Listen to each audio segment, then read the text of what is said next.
लोगों ने कहा था कि ऐसा भी कोई स्मशान होता है जहां जीवित शरीर जलते हों। हाँ, ऐसा स्मशान होता है।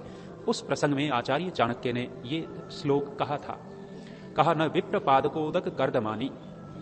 कहते हैं कि जिन घरों में विद्वानों के आने पर, अतिथियों के आने पर पैर धुलवाने से कीचड़ नहीं हो जाता।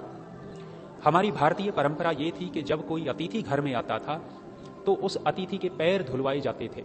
अपने हाथ से गृहस्थ व्यक्ति उस साधु सन्यासी के, उस अतिथि के, विद्वान के पैर धुलवाते थे।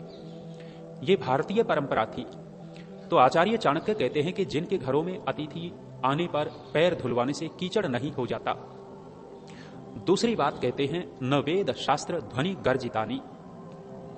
और जिन घरों में, जहां पर वेद शास्त्रों की ध्वनि नहीं गूंजती है, जिन घरों में वेद के मंत्रों का उच्चारण नहीं होता है, नित्य प्रति वेद का स्वाध्याय जहां नहीं होता है, उन घरों को स्मशान तुल्य आचार्य चाणक्य देख रहे हैं। और कहा, स्वाहा स्वधाकार विवर्जितानी। और जिन घरों में स्वाहा का उच्चारण सुनाई नहीं देता, स्वाहा, हवन जब किया जाता है तो ये शब्द बार बार बोला जाता है। यहां संकेत किया जा रहा है कि जिन घरों में यज्ञ हवन नहीं होते वे धीरे धीरे स्मशान के तुल्य हो जाते हैं। अर्थात जहां श्रेष्ठ क्रियाएं नहीं होती वहां निकृष्ट क्रियाएं होनी शुरू हो जाती है। जब घर में श्रेष्ठ कार्य नहीं हो रहे तो तब निकृष्ट कार्य स्वाभाविक रूप से होने लग जाते हैं। और उस अवस्था में आचार्य चाणक्य कहते हैं कि वो घर स्मशान के तुल्य होता है।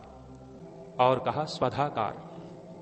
स्वधा और स्वाहा में अंतर है। स्वाहा यज्ञ की आहुति देते हुए बोला जाता है, और स्वधा जब पितृ यज्ञ के लिए भाग निकालते हैं उस समय स्वधा बोला जाता है। स्वधा पितृभ्यो, पितरों के लिए स्वधा। तो स्वधा का तात्पर्य यहां है जो अपने पितरजनों की सेवा नहीं करता।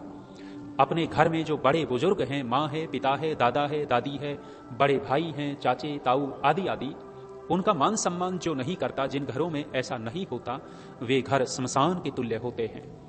और ऐसे स्मशानों में आचार्य चाणक्य कहते हैं जिंदा शरीर जलते हैं।